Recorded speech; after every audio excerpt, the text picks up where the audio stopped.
बहुत समय पहले किशनगढ़ नाम का एक गांव था जो बहुत ही हरियाली और खुशहाली से भरा हुआ था। इसी गांव में रामू नाम का एक गरीब लकड़हारा रहता था। रामू के ऊपर बहुत कर्जा था जमींदार का, जो उसके माँ बाप ने लिया था। रामू गांव का बहुत ही साधारण और सीधा व्यक्ति था। रामू दिन भर अपने गधे गोपी के साथ मजदूरी करता था। रामू गोपी के साथ जंगल जाता और वहाँ से लकड़ियाँ काटकर उन्हें बाजार में बेच देता था। पर रामू की आमदनी बहुत कम होती थी। बाजार से जो भी पैसा मिलता था वो आधा पैसा जमींदार को देता था और आधे पैसों में अपने परिवार का पालन पोषण करता था। बहुत कम पैसे होने की वजह से रामू का परिवार 2 वक्त की रोटी भी सही से नहीं खा पाता था। रामू के परिवार में उसका बेटा बंटी और उसकी पत्नी ममता होती है। ममता रामू से बोलती है, सुनिए जी, घर में खाने को कुछ भी नहीं है और दिवाली का त्योहार भी आने वाला है।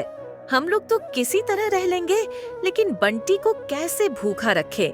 आप ज्यादा से ज्यादा लकड़ियाँ काटिए, शायद कुछ पैसे मिल जाए। पापा, क्या इस बार भी हम लोग दिवाली नहीं मनाएंगे? मेरे सारे दोस्तों के कपड़े और पटाखे आ गए हैं, बस मेरे ही नहीं आए। पापा, हमको भी इस बार पटाखे जलाने हैं। भगवान, तुम तो जानती हो कि मेरे ऊपर कर्जा है। जो भी पैसे बाजार से मिलते हैं मैं आधा जमींदार को दे देता हूं, लेकिन इस बार मैं जंगल से और लकड़ियां काटूंगा ताकि हम लोग दिवाली का त्योहार मना सके और राशन भी भरवा सके। बंटी बेटा, परेशान मत हो, मैं तुम्हारे लिए पटाखे भी लाऊंगा।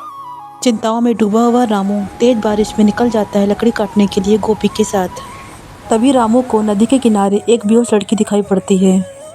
ये देखकर गोपी रामू से कहता है, मालिक, कोई लड़की बेहोश पड़ी है, हमें इसकी मदद करनी चाहिए, नहीं तो यह मर जाएगी।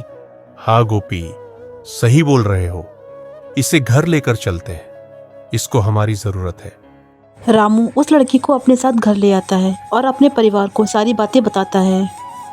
पर ये लड़की कोई साधारण लड़की नहीं होती है। रामू बात ही कर रहा होता है, तभी उस लड़की को होश आ जाता है और वो कहती है, धन्यवाद रामू, मुझे बचाने के लिए तुम बहुत दयालु और ईमानदार हो। मैं तुम्हारा यह एहसान कभी नहीं भूलूंगी और हमेशा तुम्हारी मदद करूंगी।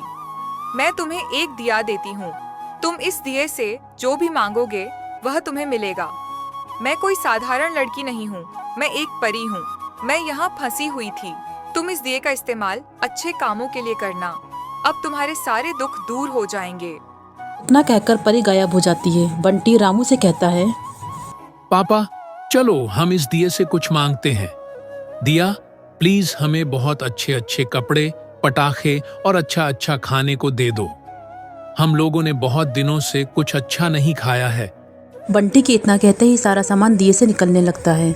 अब ये लोग खुश थे क्योंकि अब इनके दुख के दिन दूर हो गए थे।